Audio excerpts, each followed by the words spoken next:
Hi everyone, this is Gable Vlogs, a Filipino actor-based thinker of Saudi Arabia, and welcome back to my channel. Agad-agad, gawa na ito reaction video, ang Jillman compilation. So, one second longer, let's start this reaction video. Ano to? Ay, hello. Ay, ang ganda talaga ni Jillian natin. Oh. Ay, ganyan ba talaga dapat, ma'am? Ay, hello.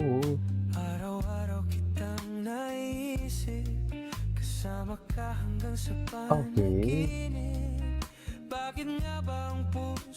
Ala, kay Eman lahat yan. Charing. Kay Eman lahat yan. Yun ka nahanap ko sa tuwina. Yun ka sa'king magpapaligaya kapag nag-iisa. Ay, hello.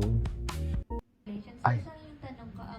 Ay, ano to? Single ngayon, di ba? Yes, at para kay Eman yun. Ano yung enjoyment Sinasabi ko sa inyo. Tsare! na possibly hindi mo nakukuha sa pag-arte?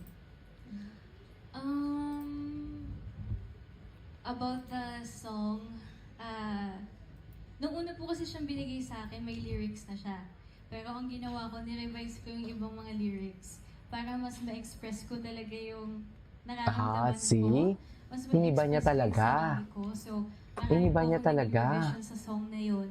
And I think, nagko-correlate din po yun sa tanong ninyo na ano yung joy na nabibigay sa akin ng singing na, kumbaga, hindi naman hindi nabibigay ng acting po, no? Pero I think kasi, pag nagpe-perform po ako or kumakanta ako, ang na-express ko po talaga is yung sarili ko, hindi character sa isang show. So, abangan na lang po yung song, basta yung mga nirevise kong lyrics doon, yun yung nararamdaman ko recently. Ay! So, totoo talaga. Charing. Okay, so may pa-preview pala dun sa song na yun, ano, nung current state mo, Jillian. Yes. Tama. Okay, Jillian, thank you so much. Maraming salamat din po sa mga kaibigan natin mula sa media. And thank you all for joining us here. Muli po, round of applause for the star of the new gen, Miss Jillian Ward. Wards. Congratulations, Jillian, on renewing your... Sa akin na hindi ka gusto ng isang babae. Jillian Ward, nagbigay ng mensahe para kay Eman Pacquiao. Sorry Eman, I'll be focusing muna sa career for now. Alam mo no, ito yung sa mga excuses ng isang babae, especially kapag gusto ko lang i-reject, but they want to do it nicely. Diba? They want to do it nicely. They will say na focus muna ako sa career ko, focus muna ako sa Hindi studies siguro. ko, focus muna ako sa sa family ko, focus muna sa kung sino-sino. Pero tandaan mo, kapag gusto ka ng isang babae, sila mismo mag-break ng mga rules nila para sa'yo. Sila mismo, sabi nga, yung mga babae na yun, gumagawa yun ng rules sa mga lalaking hindi nila gusto. Sa mga lalaking gusto nila, sila yung nagbe-break ng rules para doon. Yeah, so, pansinin mo, no? Technically, if sobrang nice mo, sobrang bait mo, ganyan yung mga sagutan na makukuha mo. Hindi ko sasabing babasin mo isang babae, pero make sure na aralin mo na i-balance na hindi ka sobrang nice and hindi ka rin sobrang bait. Hindi ka sobrang nice, hindi ka rin sobrang saba. Hanapin mo yung sweet spot nung part na yun. Hindi ko sasabihin sa'yo kasi medyo tricky siya, pero yun lang mabibigay ko sa yung idea. Hanapin mo yung sweet spot na yun.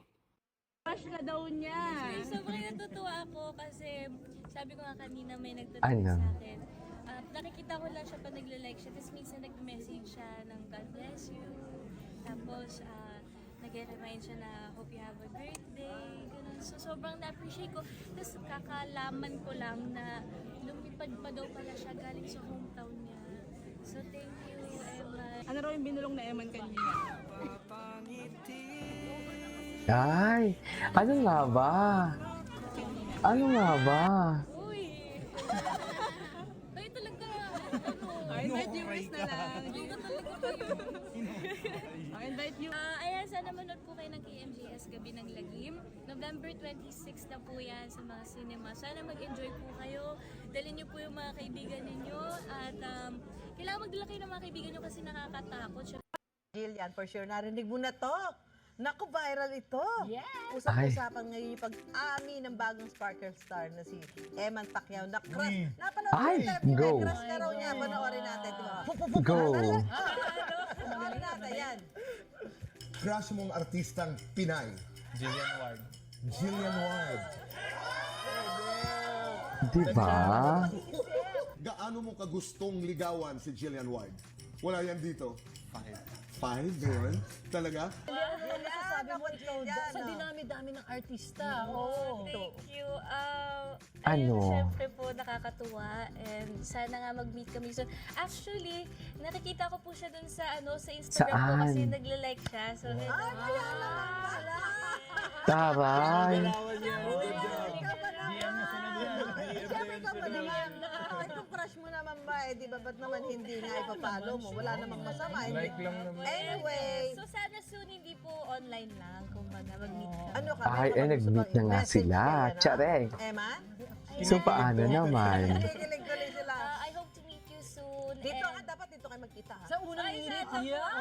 I hope to meet you soon and sana you stay humble and may God bless you always. Nakakatuwa po siya kasi Napakakatuwa siya, di ba? nakikita ko po yung mga interviews niya, sobrang bait niya. Mabait. Tsaka sobrang crush ka niya. Charis. So, ayun nga, kaya gusto ko rin po siya, mami. Ayun.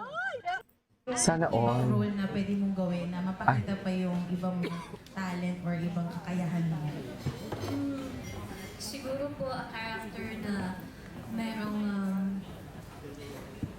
disability to raise awareness or something that talks about mental health din po since advocate po ko for mental health.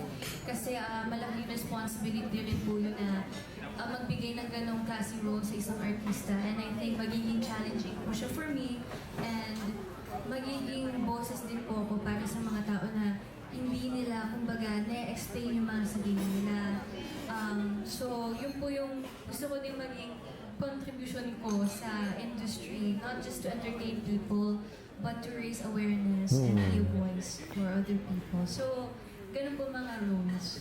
Yan yung mga rules. Talaga lang. Well, syempre, open po ako.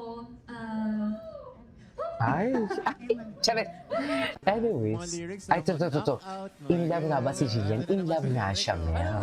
Sure na sure ako na in love siya dyan. Kaya ang tanong talaga ng bayan, nasa pumapag-ibig era ka na ba? Oy! Magsisinungaling ako pag sinabi kong hindi. Ay, taray. Bagay na bagay talaga sa'yo ang hashtag natin today, Jillian, na AOS Lakas Mo, girl! Okay. What's next? O, diba? Ay, bago to ah. Eh, ewan ko din po. Basta pumunta po siya nung Okay. Ay, ano to? Ay, bago to ah. ano na lang. Ano, ma'am? Charis. Ano, ma'am? Sabihin mo yun, ma'am. Meron kasi po mga nag-e-effort and sobrang na-appreciate. Pero syempre, kikilalanin ko muna sila. And dito lang, pag nangyari na po na magkaroon ako ng love life talaga, ipapakita ko talaga sa inyo sa 24 oras. Sana all. Na kaparis ng problema ko. Ay, masaya ang daming po, masaya bago. din siya, ganun. So, sobrang Okay. Anyways, that is all for today's video. This is Kate for Vlogs and see you on my next vlog. Bye.